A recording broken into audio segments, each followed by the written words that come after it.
Welcome hard rock and metal bangers, and welcome to Hard Rock and Metal Then and Now by Metal Warrior 52.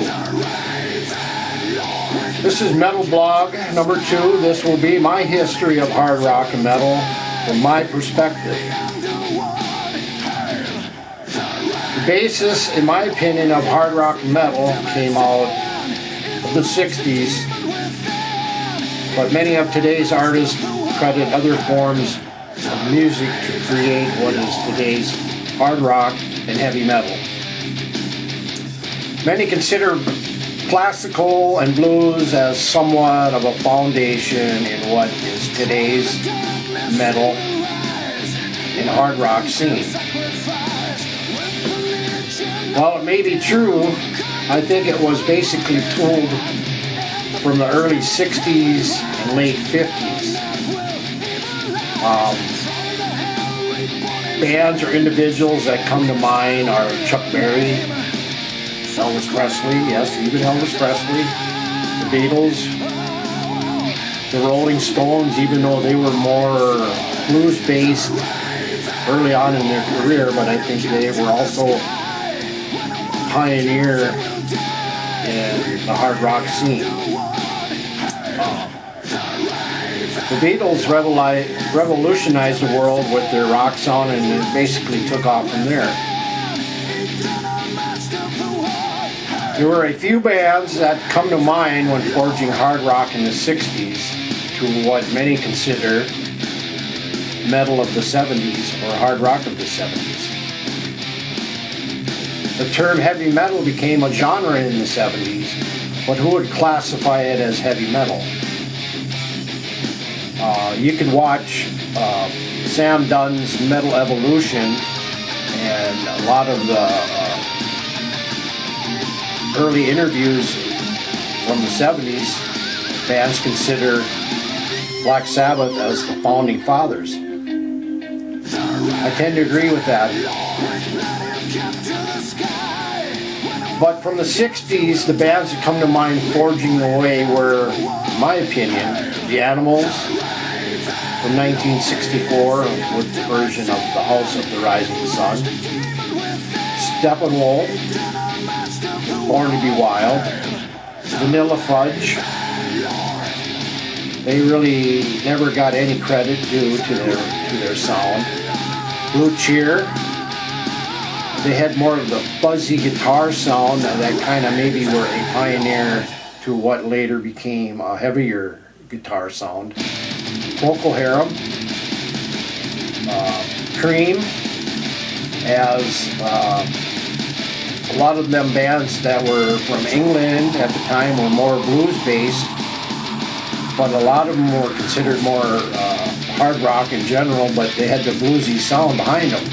And there are others in that genre, you know, or the 60s that forged forward into what is today's heavy metal sound.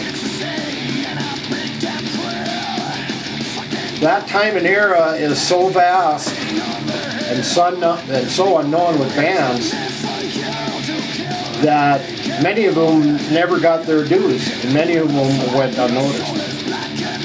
In today's metal scene, many of the younger rockers and metalheads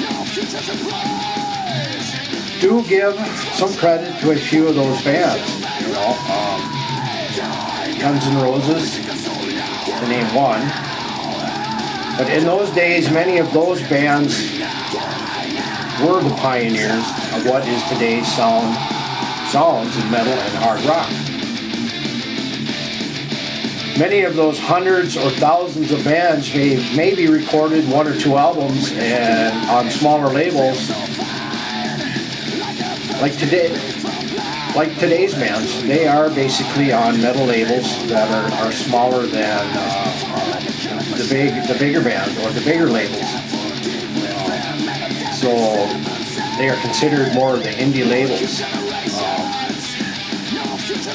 If you had a sound back in the 60s or 70s and a big label heard you, they would probably sign you to a contract. But there are many of those other bands that really never had an opportunity or a chance to forge forward with their sound, so they were basically unheard during that time, and still are today.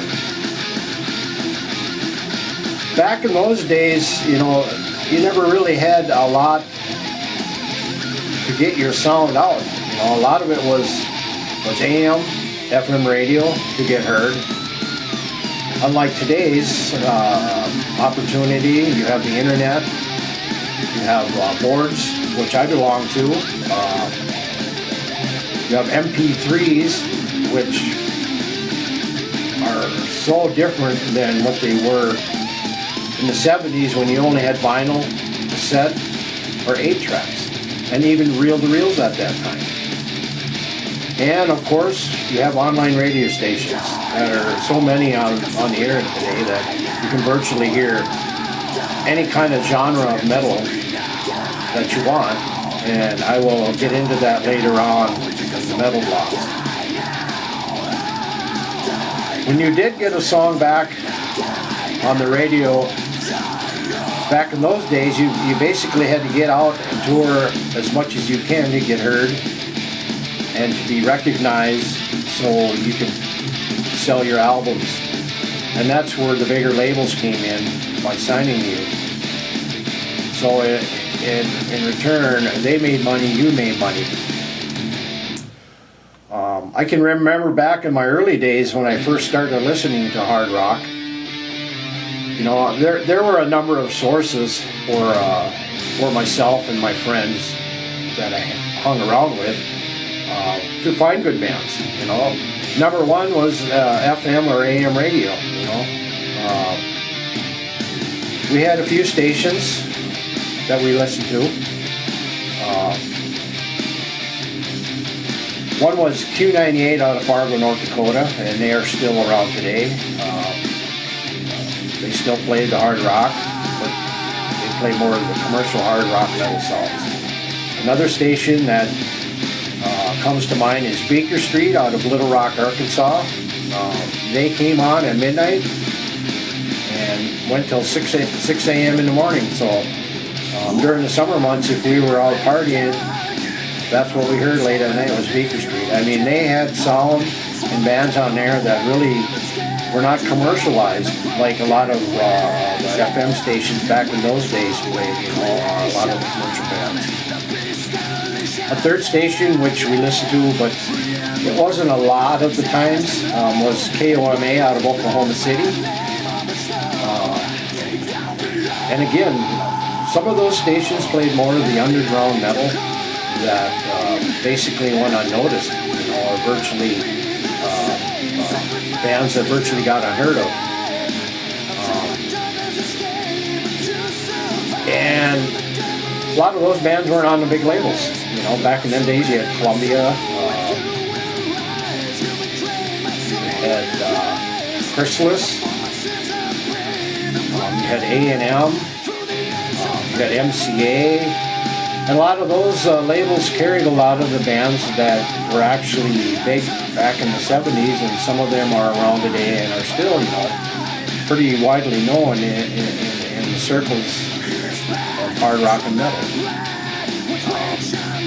Number two, how we found a lot of these bands were by a few of the magazines. A lot of those magazines would list the bands, the tours they were on, where they were playing, what time of year, and so forth.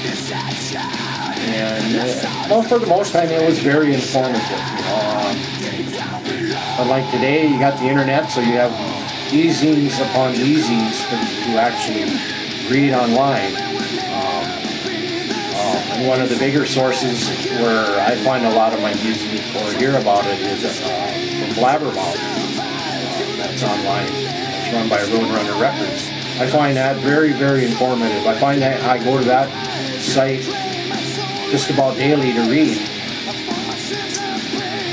The third option for finding a lot of these bands was in the circle of friends that I hung around with. And for the most part, a lot of my friends basically were only into what was the most popular bands at the time. And there was a circle of maybe 2 or 3 friends that actually got more of the underground stuff. Stuff like Budgie, Atomic Rooster, White Witch, Trapeze, Babe Ruth, the Groundhogs, which are more of a hard rock blues band. It's a Beautiful Day, which is more of a psych band with female vocals at times. Baker Gerbert's Army with Ginger Baker on drums. And those are just a handful of the bands that the small circle of friends that I hung around with turned me on to, you know, and from that period I kind of forged my way into how I went about finding a lot of these bands, and a lot of it was by covers. Sometimes I never had the opportunity to hear these bands, so a lot of the searching, what I did was I'd go into these record stores, use new, and the cover looked awesome, neat. It more than likely was good. And the success rate for me was phenomenal. I'd say 90 to 95% of what I found was by looks alone. Other bands, you know, there were other bands that came from the 60s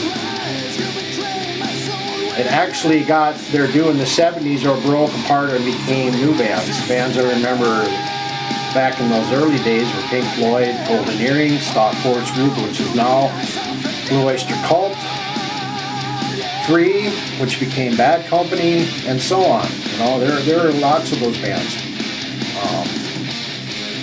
Deep Purple and Black Sabbath were the biggest hard rock bands of that time, starting out, and are still forging ahead in today's metal scene. Although not with all original members, except for the announcement of Black Sabbath with all 4 original members recording a new album supposedly coming out in 2012. Those are the pioneers. But as I stated early on in this docu-blog, bands from those days were so many and so vast that it was hard to give them their due, but they deserve their due no matter how many albums they put out. You know, it was crazy. They too were pioneers of that era. Many of those bands can be heard on what is known as YouTube, one of the greatest internet sources of music the world has known today. I suggest what bands I recognize you all should check out on YouTube. I'm sure many will dismiss them, but you will be missing out on what is some great hard rock and metal bands from them early days. Some of those bands were Dust, Electric Funeral, The Move, Bent Witch, Room, Mendoza, Weed, Tucky Buzzard, Toad, The Hunt, Blind Ravage, Handmeat, Excalibur, Sun, Cannabis India, Horse, Geronimo with a J, Highway Robbery, Blood Rock, Pluto, Nosferatu, Thunder Mother, Dragonwick, The Trip, Granicus, Electric Sandwich, Gomorrah, Titus Groan, The Shiver, Raw Material, Birth Control, The Mops, Stone, The Crows, on and on and on and on. As you see, there are so many unheard bands from that bygone era, and thousands of bands that are untapped. So go do some research of these bands and give them a chance. To me, these are pioneers of metal and hard rock. This concludes Metal Blog 2, the early years, in my opinion.